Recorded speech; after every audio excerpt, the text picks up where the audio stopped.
bâtiment est sur un lieu historique puisque c'était les pistes de l'aéropostale. On retrouve beaucoup d'éléments qui ont marqué le développement de l'histoire aéronautique sur Toulouse.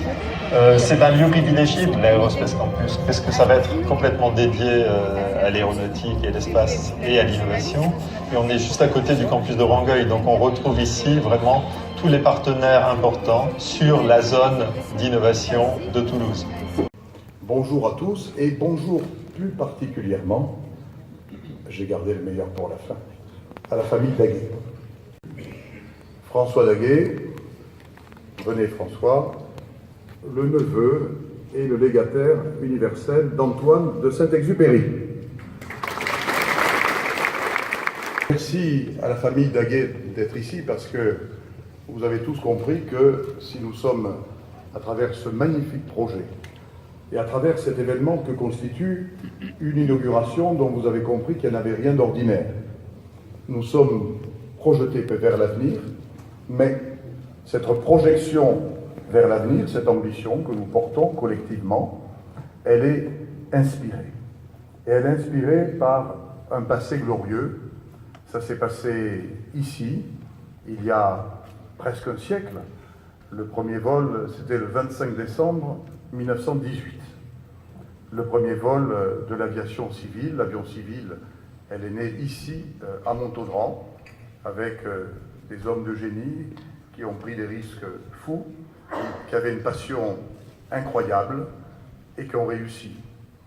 Et un siècle après, nous voici avec la même ambition, faire des choses qui paraissent impossibles, mais donner la primauté à l'audace, à l'invention et à l'innovation. Pour conserver l'avance, il faut sans arrêt investir et surtout ne jamais s'endormir sur ses lauriers.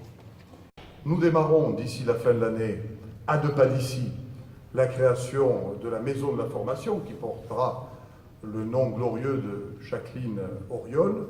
Nous sommes dotés depuis quelques mois d'une des plus vastes résidences étudiantes. Autrement dit, nous aurons là, bel et bien là, un véritable campus de haut niveau sur ces thématiques où nous sommes leaders. Ce B612, ce bâtiment massif dont les Toulousains pouvaient se demander à quoi il correspondait en voyant son édification se faire le long de la rocade, ça constitue un investissement considérable. Au total, l'air de rien, c'est un investissement de 65 millions d'euros. Ces 65 millions d'euros, nous avons pu le réunir parce que nous étions tous fédérés. La métropole a amené 70% du financement, mais nous avons apprécié, et je les remercie, l'aide de l'État, l'aide de l'Europe, l'aide de la région, l'aide du département. Le petit prince qui justement cherche des amis, dit-il au renard. Le petit prince vient des étoiles, il vit sur un astéroïde appelé B612. Il vit dans l'espace. Et voilà comment le nouveau palais européen de la recherche aéronautique et spatiale devint B612. On ne louera jamais assez la sagesse des pères de ce projet follement ambitieux d'avoir choisi ce nom de baptême. Ce faisant, vous soulignez l'importance de l'humanisme, du partage, de la poésie dans la démarche scientifique et donnez une ambition supplémentaire et des valeurs communes aux occupants du palais. C'est en effet un grand moment pour Toulouse Métropole, pour le département de la Haute-Garonne et pour la région Occitanie que l'inauguration du B612.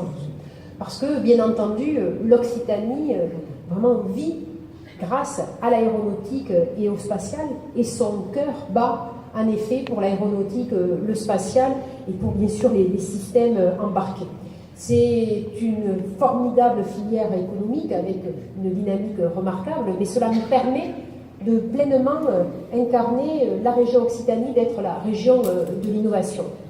Nous avons avec le B612, avec l'ensemble du campus qui est bâti ici sur ce lieu historique, en fait un écosystème qui est favorable pour pouvoir faire en sorte que l'aéronautique et le spatial puissent continuer à être cette filière d'avenir pour notre région.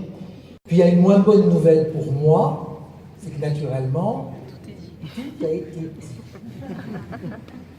Je m'évertue à expliquer, mais depuis des années, pédagogie et l'art de la répétition à mes équipes, que c'est pas la peine de nous faire des discours totalement structurés, parce que nous ne sommes pas encore à l'automne, mais les feuilles s'envolent les unes après les autres. Et en outre, nous avons été deux à parler pour le compte de l'État. Vous voyez la générosité du préfet, qui accepte de parler en dernier avec quelqu'un juste avant lui, qui moissonne. Tout ce qu'il y avait d'un peu intéressant à dire sur le rôle de l'État. Mais mon humeur ne sera pas prise en défaut. Monsgar est en train de se liquéfier. Mon cabinet a quitté la salle. Et donc je voudrais vous dire deux mots. Vraiment deux mots.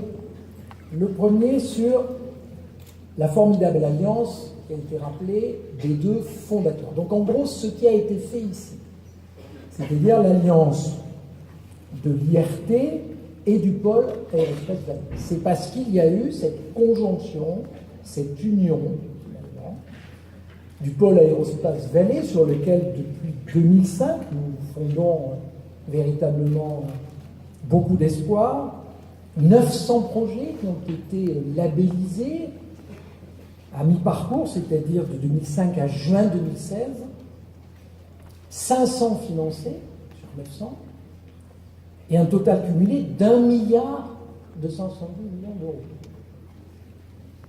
dont 530 millions d'aides publiques, dont 70%, comprenez bien que je ne pouvais pas le laisser sous silence, provenant de l'État.